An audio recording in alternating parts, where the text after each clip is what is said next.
Okay, let's dive right into this. Grab a coffee, because today we are looking at something that is quietly, but massively, reshaping the entire financial landscape of artificial intelligence. For the past few years, the market has been relentlessly hoarding compute cards just to train these massive AI models. You know the drill. That was the era of extreme premiums and easy profits for legacy giants like NVIDIA. But right now, the most profitable pocket of AI is actually packing up and moving. A new disruptor, Cerebras, is stepping into the ring to challenge the old guard. In this explainer, we're going to chat through exactly what this shift means for the market, the hardware, and ultimately your own investment strategy. So you really got to ask yourself, why on earth are smart funds risking massive amounts of capital to challenge an established absolute AI monopoly? Look, we have to strip away all the breathless hype about NVIDIA killers and look at the raw financial realities. It is so easy to get caught up in flashy technical specs, right? But as a seasoned value investor, you have to forcefully separate that market frenzy from intrinsic value. The smart money isn't just looking at who has the fastest chip on paper. They are looking at where the underlying logic of the market is fundamentally breaking. And that brings us to the absolute bedrock of business sustainability, return on invested capital, or ROIC. I know, it sounds a bit dry, but a value investor knows that technical superiority means absolutely nothing without a strong ROIC. Having a hardware advantage does not automatically grant you a defensible economic moat. If your tech can't translate into high capital returns and independent cash flow, then commercially, it's just a high-risk science experiment. We have to look past the shiny new toys and ask the hard question: can this actually generate sustainable cash? To understand exactly where that cash is going to come from, we need to look at the broader market cycle. We are officially transitioning from the wildly expensive model training era straight into the commercial inference era. The days of blindly throwing billions at massive training clusters, well, those are ending, mainly because the industry is hitting a ceiling on who can actually foot that massive bill. This pivot to commercial inference completely moves the long-term profit pool. It's no longer about building the AI brain, it's about putting that brain to work in the real world as cheaply and efficiently as possible. Now, what's really interesting about this next point is how the survival pain point changes entirely in this commercial inference era. It directly becomes, how much does it cost to calculate once, and how low is the latency? Cerebras is literally daring to snatch food right off the plates of traditional giants because they're attacking this exact vulnerability. They aren't trying to beat NVIDIA at the old game of raw training power. No, they are completely rewriting the metrics to steal massive market share from those legacy cluster architectures. All right, moving on to the disruptor's pitch, specifically integrating memory and compute. To understand why the old giants might actually struggle here, you really have to grasp Cerebras' non-symmetric architecture. Instead of normal chips, they build wafer-scale hardware. So imagine a single, massive chip the size of a dinner plate instead of a little postage stamp. This physically fuses the memory and the processing together. Traditional clusters spend huge amounts of time and energy just shuttling data back and forth between separate chips. Cerebras' giant all-in-one inference chip completely eliminates that commute. Logically, this hyper-efficiency is exactly what threatens the high-margin, easy profits that NVIDIA has been practically sleepwalking into. And this brilliantly illustrates the other side of the coin. Before we crown a new king, we need to flip open the ledger and check the real risks. There is a glaring vulnerability in Cerebras' current prosperity, and that's a massive concentration of revenue. A staggering portion of their income is tied up in a very small handful of massive clients, specifically Middle Eastern sovereign wealth funds. That is an extreme geopolitical risk. As an investor, you can't just fall in love with the cool technology, you absolutely have to interrogate the business structure. Think of this highly concentrated setup as a strategic transfusion, rather than self-sustaining commercial blood. Because what happens if customer intent suddenly shifts? Or, what if geopolitical tensions snap and trade regulations change overnight?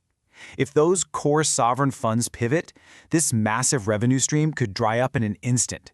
The business model would lose its ability to generate cash literally overnight, creating a huge underlying risk to any principal capital you've invested. Hey, the friction doesn't stop at the customer base. We have to talk about the invisible moat the legacy giants have built, software lock-in. To actually switch over to Cerebras, a company has to totally abandon their existing NVIDIA software ecosystem. That means incurring massive hidden migration costs and entirely retraining their developers. It's a huge headache. NVIDIA has an absolute ecological barrier here. Subsidizing that painful, highly expensive shift for customers eats directly into Cerebras's long-term capital returns. Then we have to look at the brutal hardware economics. Manufacturing these massive dinner plate-sized wafer chips involves astronomical early-stage R&D sunk costs plus severe yield penalties.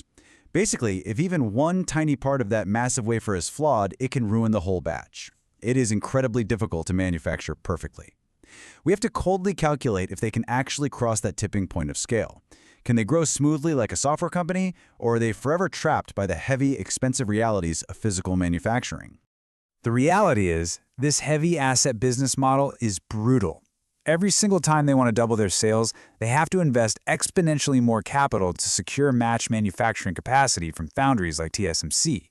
This heavy capital expenditure cycle demands constant reinvestment just to keep the lights on and maintain output. And what does that do? Well, it severely saps those long-term capital returns we talked about earlier.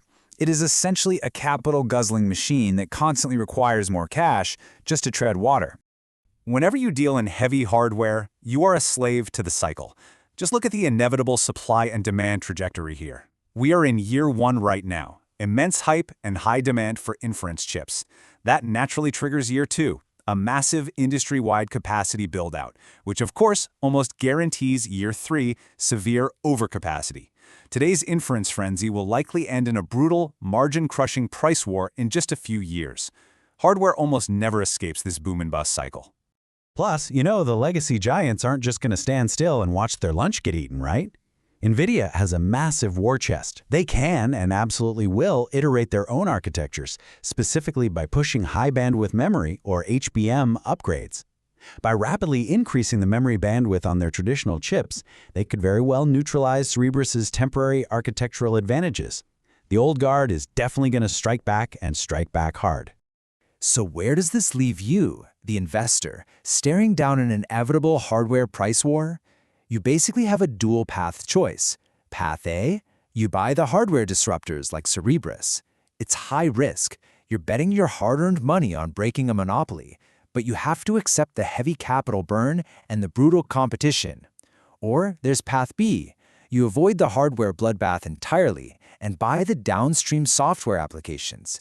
This is generally lower risk because these software companies actually benefit from plummeting inference costs as the hardware makers fight it out.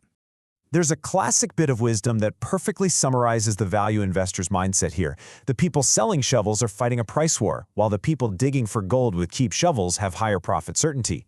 During a vicious hardware price war, the safest bet isn't the company bleeding cash to make the chips, it's the downstream enterprise using those increasingly cheap chips to build actual useful applications.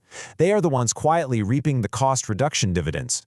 Before we wrap up, I want to give a quick, grounded disclaimer. Everything we've chatted about in this explainer is an independent analysis based on public business models and frameworks.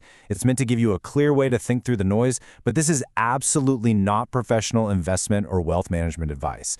This technology landscape shifts incredibly rapidly, and you always need to maintain your own cognitive boundaries and do your own thorough research before deploying your capital. So I want to leave you with this final thought. The capital market doesn't just hand out standard answer keys, and every single investment impacts your real hard-earned wealth. Before you bet on the next massive AI hardware shift, ask yourself, what is your true economic moat? Are you just chasing a fleeting technical narrative, or are you investing in sustainable business logic that can actually survive a brutal market cycle? Think deeply about your risk tolerance and follow where the real profits are actually flowing. Thanks for joining me on this explainer. It's been great chatting through this with you. Catch you on the next one.